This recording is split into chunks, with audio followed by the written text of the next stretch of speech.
नमस्कार मित्रांनो, आज सोशल मीडियावर प्रचंड व्हायरल होत असलेल्या एका ॲपबद्दल आपण शांतपणे डोकं वापरून आणि तथ्याच्या आधारावर बोलणार आहोत.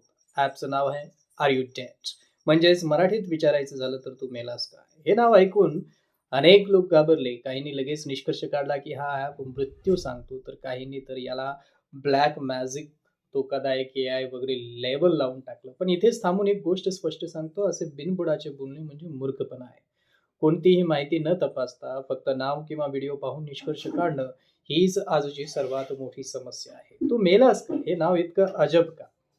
इथे संस्कृतीचा फरक समजून घ्यावा लागतो. चीनी भाषेमध्ये नी सी ले मा हे वाक्य रोजच्या बोलण्यात हलक्या फुलक्या अर्थाने वापरलं जातं. जसं आपल्याकडे काय रे मेलास का, जिवंत आहेस ना? पण भारतात हे थेट घेतलं गेलं आणि सोशल मीडियावर भीती विकण्याचं साधन बनलं. आता वास्तव काय आहे ते समजून घेऊया. आर यू डेड हा ॲप चीनमध्ये तयार झाला आहे आणि तो मृत्यू सांगणारा, भविष्य सांगणारा किंवा आत्मा तपासणारा अजिबात नाहीये. चेक इन सेफ्टी ॲप आहे. चीनमध्ये लाखो तरुण आणि नोकरदार लोक एकटे राहतात.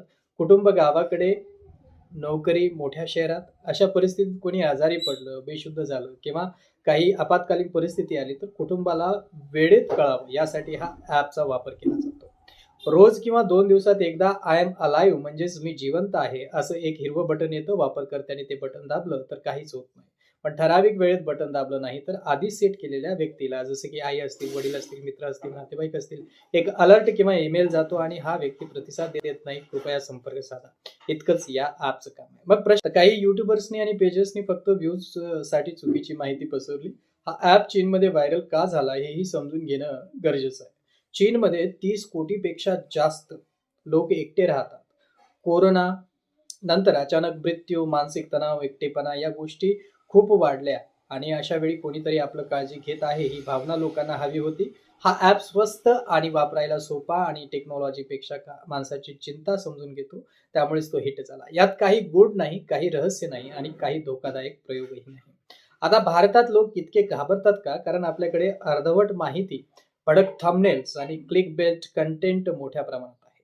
हा ॲप मृत्यू सांगतो, हा ॲप जीव घेईल अशा मतळ्यावर लोक लगेच विश्वास ठेवतात. पण थोडा विचार केला तर समजेल की मोबाईल मधला कोणताही ॲप माणूस जिवंत आहे की मेला आहे हे ठरवू शकत नाही. मृत्यू ठरवण्यासाठी मेडिकल तपासणी लागते, कॅमेरा किंवा बटन नाही. हो, तरी सुद्धा या ॲप बद्दल काही प्रश्न उपस्थित होतात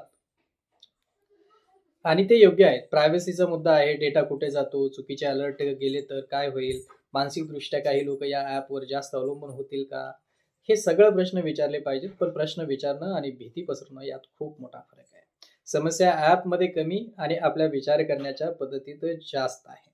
या सगळ्यातून एकच मोठा धडा मिळतो. टेक्नॉलॉजी ना देव आहे ना राक्षस. ती फक्त एक साधन आहे.